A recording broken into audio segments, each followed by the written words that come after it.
நம்ம சேனலில் போன வீக்கில் கிட்டத்தட்ட 1960-50களில் ரிலீஸ் ஆன ஒரு 3 த்ரில்லர் படங்களை வந்து நான் சஜஸ்ட் பண்ணேன். உண்மையிலே அந்த வீடியோக்கு பயங்கரமான ஒரு ரெஸ்பான்ஸ் வந்துருச்சுங்க.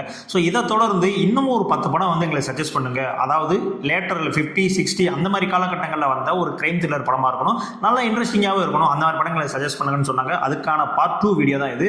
நீங்கள் பார்ட் 1 வீடியோ பார்க்கல அப்படின்னா அதுக்கான லிங்க் நான் டிஸ்கிரிப்ஷனில் கொடுத்துருக்கேன். ஸோ நீங்கள் அதை போய் பார்த்துட்டு வாங்க.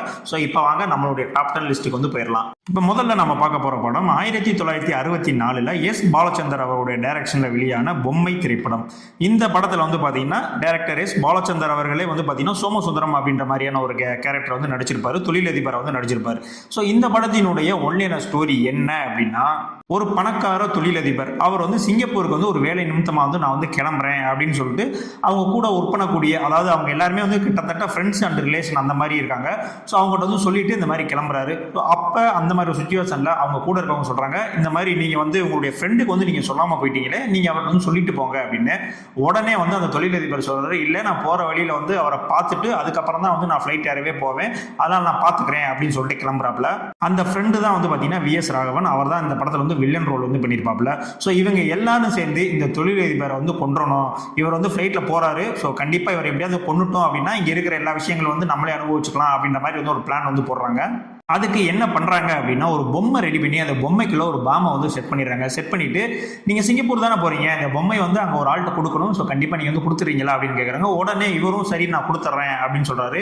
ஸோ அதுக்கப்புறம் இந்த பொம்மை வந்து அவர்கிட்ட போச்சா இல்லையா, அவர் வந்து உயிரோடு இருந்தாரா இல்லையா, இல்லை திரும்ப வந்து இவங்களை ஃபுல்லாக பழி வாங்கினாரா இல்லையா, எதுக்காக இவங்க வந்து அவங்களை கொல்லணும்னு நினைக்கிறாங்க, இந்த மாதிரியான விஷயங்கள் தாங்க இந்த பொம்மை படத்தினுடைய கதை. இந்த படத்தினுடைய டைரக்டர் வந்து பார்த்தீங்கன்னா S Balachander. So S Balachander அவருடைய படம் அப்படின்னாலே கொஞ்சம் கிரைம் த்ரில்லர் அந்த மாதிரி தான் இருக்கும். ஸோ இதுவும் அந்த மாதிரியான ஒரு ஜானரில் எடுக்கப்பட்ட படம் தான். ஸோ இப்போவும் நீங்கள் இந்த படத்தை பார்த்தீங்கன்னா புதுசாக தான் தெரியும். எந்த இடத்துலையும் ஸ்க்ரீன் பிளே வந்து தொய்வே இருக்காது, அந்த அளவுக்கு வந்து ஒர்த்தா பண்ணியிருப்பாங்க. மேக்ஸிமம் இந்த ஜென்ரேஷனில் பார்க்குறவங்க என்னடா படம் இவ்வளோ ஸ்லோவாக போகுதே அப்படின்லாம் உங்களுக்கு தோண ஆரம்பிக்கலாம். பட் அந்த காலகட்டங்களில் இப்போ உள்ள டெக்னாலஜிக்கும் அப்போ உள்ள டெக்னாலஜிக்கும் வந்து கொஞ்சம் கம்பேர் பண்ணி பார்த்துக்கோங்க.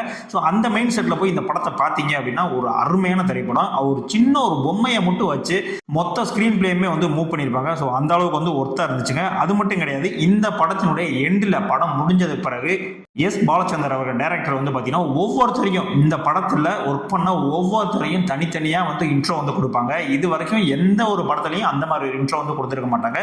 ஜேசுதாஸ் அவர்களையும் இவர் தான் வந்து இன்ட்ரோ பண்ணுவார். ஏன்னா ஜேசுதாஸ் அவர்கள் இந்த படத்தில் அவருடைய முதல் பாடலையும் வந்து பதிவு செஞ்சிருக்காரு. நீங்கள் இந்த படத்தை பார்க்கல அப்படின்னா கண்டிப்பாக அந்த படத்தை வந்து வாட்ச் பண்ணுங்கள், ஒரு தரமான படம். அடுத்து நம்ம ரெண்டாவதாக பார்க்க போகிற படம் ஆகஸ்ட் மாதம் 31 1962 ரிலீஸ் பண்ண படம் தான் அவனா இவன். இந்த படத்தினுடைய டைரக்டரும் எஸ் பாலச்சந்தர் அவர்கள் தான். இவரே தான் இந்த படத்தில் கதாநாயகனாகவும் நடிச்சிருப்பாப்புல. இதில் அவருக்குன்னு பார்த்தீங்கன்னா ஒரு தனியாக ஒரு ட்ரேட்மார்க்கே வந்து செட் பண்ணியிருப்பாப்புல. இந்த படம் முழுக்கவே வந்து பார்த்தீங்கன்னா அவர் வந்து ஒரு பிளாக் கலர் ஃபேண்ட்டு, ஒரு black colour shirt, black colour shoe and white colour tie போட்டு தான் அந்த படம் ஃபுல்லாகவே வருவார். அதில் அவரே வந்து ஒரு வசனமும் வச்சிருப்பாரு, என்னுடைய அடையாளமே இதாங்க அப்படின்னு. சரி, ஓகே, இந்த படத்தினுடைய கதை என்ன அப்படின்னு வந்து பார்க்கலாம். நாயகனான பாலச்சந்தர் வந்து பார்த்தீங்கன்னா ஒரு பெண்ணை வந்து கொலை பண்ணிடுறாரு. இந்த கொலையை 2 சின்ன பசங்க வந்து பார்த்துடுறாங்க, குழந்தைங்க வந்து பார்த்துடுறாங்க. ஸோ இதுக்கப்புறம் படத்தில் என்ன நடந்துச்சு அப்படின்றது தான் இந்த படத்தினுடைய ஒன்லைன ஸ்டோரி.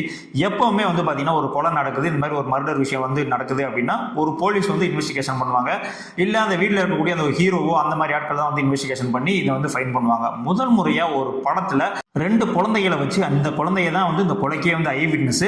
ஸோ இதுக்கப்புறம் அந்த குழந்தைகள்லாம் வந்து எப்படி இதை வந்து சால்வ் பண்ணாங்க அப்படின்ற மாதிரியான ஒரு கான்செப்ட்ல வந்து இந்த படத்தை வந்து எடுத்திருப்பாங்க. ஆக்சுவலாக இந்த படம் வந்து பார்த்தீங்கன்னா 1951 ஏ பிளேயர்ஸ் இன் த சன் அப்படின்ற மாதிரியான ஒரு படத்தினுடைய ஒரு தழுவலில் எடுக்கப்பட்ட படம் தான். அதாவது ஆக்சுவலாக அப்படியே வந்து டிட்டோ காப்பி கிடையாது, அதனுடைய தழுவலாக எடுக்கப்பட்ட படம் தான் இது. ஸோ அந்த அளவுக்கு வந்து ஒரு தரமான வந்து ஒரு படமாக வந்து இருக்கும். இதில் இருக்கக்கூடிய ஸ்க்ரீன் பிளே எல்லாமே வந்து பார்த்தீங்கன்னா எந்த விதத்துலையும் வந்து உங்களுக்கு போர் அடிக்காது. ஆனால் இப்போவும் சொல்கிறேன், இந்த படம் பார்க்கறதுக்கு முன்னாடி இந்த படம் எடுத்து கிட்டத்தட்ட 60 வருஷம் ஆச்சு, அந்த மைண்ட் செட்டில் போய் இந்த படத்தை பார்க்கணும். அப்போ தான் வந்து உங்களுக்கு அந்த ஃபீல் கிடைக்கும், அந்த காலத்திலேயே வந்து இந்த மாதிரியான ஒரு படத்தை வந்து ரைட் பண்ணி எடுத்திருக்காங்களே அப்படின்ற மாதிரி தோணும்.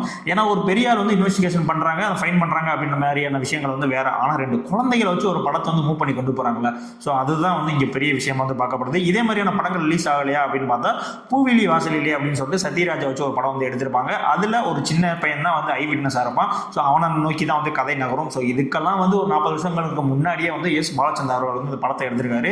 ஸோ இந்த படம் யூடியூப்லேயே வந்து அவைலபிளாக இருக்குது. நீங்கள் பார்க்கல அப்படின்னா கண்டிப்பாக அந்த படத்தெல்லாம் போய் பாருங்கள். ஏன்னா அந்த படத்தெல்லாம் மிஸ் பண்ணீங்க அப்படின்னா நீங்கள் கண்டிப்பாக ஒரு சினிமா லவராக இருக்கிறதுக்கு தகுதியே கிடையாதுங்க. ஸோ அந்த அளவுக்கு வந்து ஒரு ஒர்த்தான படம். ஸோ கண்டிப்பாக வந்து இந்த படத்தை வந்து மிஸ் பண்ணிடாதீங்க. அடுத்ததான் நம்ம மூணாவதாக பார்க்க போகிற படம் 1965 கே பாலச்சந்தர் அவருடைய டைரக்ஷனில் வெளிவந்த படம் தான் நாணல். இந்த படம் வந்து பார்த்தீங்கன்னா நம்மளுடைய எஸ் பாலச்சந்தர் கிடையாதுங்க, கே பாலச்சந்தர். ஸோ ரெண்டுக்குமே வந்து வித்தியாசம் இருக்குது. நம்மளுடைய ரஜினி கமல் அவர்களுடைய குருநாதரான கே பாலச்சந்தர் இருக்கார்ல, ஸோ அவர் டைரக்ட் பண்ண படம் தான் வந்து இந்த நாணல். இந்த படமும் வந்து பார்த்தீங்கன்னா ஒரு அருமையான ஒரு த்ரில்லர் படங்க. இந்த படத்தோட ஒரு ஸ்பெஷல் என்ன அப்படின்னு தெரியுமா? இந்த படம் மொத்தமுமே ஒரு வீட்டிலேயே தான் வந்து ஷூட் பண்ணியிருப்பாங்க. வீட்டுக்குள்ளேயே ஷெட்டு போட்டு அந்த வீட்டுக்குள்ளேயே எல்லாமே படம் ஃபுல்லாகவே கிட்டத்தட்ட ஒரு 2 மணி நேரம் 2.5 மணி நேரம் படம் ஒரே வீட்லேயே வந்து ஷூட் பண்ணியிருப்பாங்க. ஸோ அந்த அளவுக்கு வந்து ஒரு தரமான படம். அதுவும் இல்லாமல் இந்த படத்தில் நிறைய பாடல்கள்லாம் வேறு இருக்குது. வி குமார் அவர்கள் தான் வந்து மியூசிக் போட்டிருப்பாங்க. ஸோ அந்த பாடல்களில் டியூட்டும் இருக்குது. இது எல்லாமே வந்து பார்த்தீங்கன்னா அந்த வீட்டுக்கு வெளியே இருக்க அந்த புல்வெளி இதிலேயே தான் வந்து இந்த மொத்த படத்தவே வந்து எடுத்து முடிச்சிருப்பாங்க. ஸோ அந்த காலகட்டங்களில் இப்படி ஒரு எக்ஸ்பெரிமெண்ட் வந்து பண்ணது வந்து பார்த்தீங்கன்னா பாலச்சந்தர் அவர்கள் தான். ஸோ அதுக்கே வந்து அவருக்கு ஒரு மிகப்பெரிய நன்றி வந்து சொல்லி ஆகணும். படத்தில் வந்து பார்த்தீங்கன்னா முத்துராமன் எல்லாமே நாகேஷ் எல்லாருடைய ஆக்டிங்கும் வந்து பக்காவாக இருக்கும். படத்தினுடைய ஒன்னென்ன ஸ்டோரி என்ன அப்படின்னு வந்து பார்த்தீங்கன்னா, சிறையிலிருந்து 4 சிறை கைதிகள் வந்து தப்பிச்சு நம்மளுடைய ஹீரோவினுடைய வீட்டுக்குள்ளே வந்து வந்துடுறாங்க. வந்துட்டு எங்களுக்கு வந்து ஒரு சின்ன விஷயம் வந்து நிறைவேறணும், அது நிறைவேறின பிறகு நாங்களே போயிடுவோம், அது வரைக்கும் நாங்கள் இங்கே தான் இருக்கோம் அப்படின்னு சொல்லிட்டு நீங்கள் யார்ட்டையும் சொல்லிடக்கூடாது. அப்படி மீறி நீங்கள் யார்ட்டையா ஏதாவது சொன்னீங்க அப்படின்னா எல்லாத்தையும் வந்து கொண்டு விடுவோம், எங்களுக்கு கொள்றதெல்லாம் வந்து பெரிய விஷயம் கிடையாது, ஆல்ரெடி நான் வந்து ஜெயிலேருந்து ஜெயில் கைதி தான் அப்படின்னு சொல்லி மிரட்டுறாங்க. ஸோ அதுக்கப்புறம் வந்து அவங்க நினச்ச அந்த விஷயம் வந்து நிறைவேறிச்சா இல்லையா அப்படின்னு தான் இந்த படத்தினுடைய ஒன்லைன் ஸ்டோரி. இந்த படம் வந்து பார்த்தீங்கன்னா தி டெஸ்பரேட் ஹவர்ஸ் அப்படின்ற மாதிரியான ஒரு இங்கிலீஷ் படத்தினுடைய ஒரு தழுவலில் தான் வந்து இந்த படம் வந்து இருக்கும். ஆக்சுவலாக இந்த படத்தினுடைய ஒரு கதை இருக்குல்ல, இது வந்து நாடகமாக வந்து அப்போவே வந்து பாலச்சந்தர் அவர்கள் பண்ணியிருக்காங்க. ஸோ அந்த நாடகத்தை தான் வந்து அப்படியே ஸ்க்ரீன் ப்ளே பண்ணி படமாக வந்து கொடுத்துருக்காங்க. ஸோ இந்த படம் யூடியூப்லேயே இருக்குங்க, அவைலபிளாக இருக்குது. கண்டிப்பாக வந்து பாருங்கள். இந்த படத்தில் வந்து மிஸ் பண்ணிடவே பண்ணிடுறாங்க. ஸோ அந்த அளவுக்கு வந்து ஒரு ஒர்த்தான படம். என்னடா ஒரே இடத்துல வச்சு போர் அடிக்குது அப்படின்ற மாதிரி தோணலாம் உங்களுக்கு. ஏன்னா படம் ஃபுல்லாகவே ஒரே வீட்டில் தான் ஷூட் பண்ணியிருப்பாங்க. ஆனால் படம் ரிலீஸ் ஆகி கிட்டத்தட்ட 60 வருஷம் ஆச்சு. ஸோ அந்த மைண்ட் செட்டில் இந்த படத்தை போய் பாருங்கள், உங்களை கண்டிப்பாக வந்து இந்த படம் வந்து டிசப்பாயின்மெண்ட் பண்ணாது. அடுத்த நம்ம 4வதாக சொல்ல போகிற படம், மேக்ஸிமம் அந்த படம் எல்லாருமே பார்த்துருவீங்க. 1967 ஏசி திருலோகச்சந்தர் அவருடைய டைரக்ஷனில் வெளிவந்த படம் தான் அதே கண்கள். இந்த படத்தை பார்க்காத 90s கிட்ஸ் 80s கிட்ஸ் யாருமே வந்து இருக்க மாட்டாங்க. ஏன்னா இப்போயுமே வந்து பார்த்தீங்கன்னா கேடிவியில் அடிக்கடி வந்து இந்த படத்தை வந்து போட்டுட்ருப்பாங்க. அப்படி இல்லைனா கூட நீங்கள் ஜேம் ஆக்சுவலே பார்க்கலாம், பொழுதுக்கு இந்த படம் வந்து போட்டுருக்கோம். இந்த படத்தினுடைய ஒன்லைன் ஸ்டோரி என்ன அப்படின்னா, ஒரு வீடு. ஸோ அந்த வீட்டில் வந்து அவங்க சொந்தக்காரங்க எல்லாமே இருக்காங்க. ஆனால் டெய்லியுமே வந்து பார்த்தீங்கன்னா ஒரு மாஸ்க் போட்ட ஒருத்தன் வந்து பார்த்தீங்கன்னா ஒவ்வொருத்தரை வந்து கொலை பண்ணிக்கிட்டே இருக்கான். யாரா கொலை பண்ணுறான், எதுக்கடா கொலை பண்ணுறான், யாரா இவன் அப்படின்னு சொல்லிட்டு மொத்த குடும்பமே வந்து கன்ஃபியூஸில் இருக்குது. ஒரு நாள் வந்து பார்த்தீங்கன்னா கதாநாயகியை கொள்றதுக்கு வந்து வர்றான். அந்த சுச்சுவேஷனில் நம்மளுடைய கதாநாயகன் உள்ளே பூந்து தடுத்து அந்த மர்டர் வந்து நிப்பாட்டிடுறாரு. ஸோ அந்த சுச்சுவேஷனில் அவனுடைய மூஞ்சியை வந்து பார்க்குறதுக்கு ட்ரை பண்ணுறாரு. ஆனால் மூஞ்சியை பார்க்க முடியல. ஆனால் அவருடைய கண்களை மட்டும் பார்த்துடுறாரு.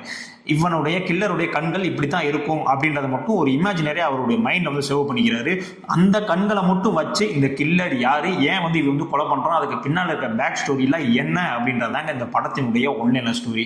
இந்த படத்தினுடைய ஆரம்பத்திலேயே போஸ்டர்லேயே வந்து பார்த்தீங்கன்னா இந்த படத்தினுடைய இறுதி காட்சியை, அதாவது கிளைமேக்ஸை யாருக்கிட்டையும் சொல்லாதீங்க அப்படின்னு சொல்லிட்டு கேட்டுக்கிட்டாங்க. ஏன் சொல்கிறேன் அப்படின்னா, ஏன்னா நம்மளாலையும் கடைசி வரைக்குமே இந்த படத்தினுடைய கில்லர் யாரா அப்படின்னு கண்டுபிடிக்கவே முடியாது. நீங்கள் பல உலக படங்கள்லாமே நீங்கள் பார்த்து இருந்தாலும் கூட இந்த படத்தினுடைய இறுதி கிளைமேக்ஸ் வந்து உங்களால் சொல்லவே முடியாது. ஸோ அந்த அளவுக்கு வந்து ஒரு ஒர்த்தபிளான ரைட்டிங் வந்து அந்த காலத்திலே வந்து பண்ணியிருக்காங்க. அது மட்டும் கிடையாதுங்க, இந்த படம் கிட்டத்தட்ட 12 லாங்குவேஜ் 12 மொழியில் வந்து பார்த்தீங்கன்னா இந்த படத்தை வந்து மொழிபெயர்த்திருக்காங்க. அந்த காலகட்டங்களில் 100 நாட்களுக்கு மேலே ஓடி ஒரு கல்லாகட்டின படம் தான் இந்த அதே கண்கள். இந்த படத்தினுடைய ஒரு மிகப்பெரிய ப்ளஸ் பாயிண்டே இந்த படத்தினுடைய அந்த கில்லரை கடைசி வரைக்கும் நம்மளால் கெஸ் பண்ண முடியாமல் ஒரு கன்ஃபியூஷன்லேயே வச்சதான் இந்த படத்தினுடைய மிகப்பெரிய சக்ஸஸ். இந்த படம் யூடியூப்லேயே இருக்குங்க, நீங்கள் தாராளமாக போய் இந்த படத்தை வந்து செக் அவுட் பண்ணி பாருங்கள்.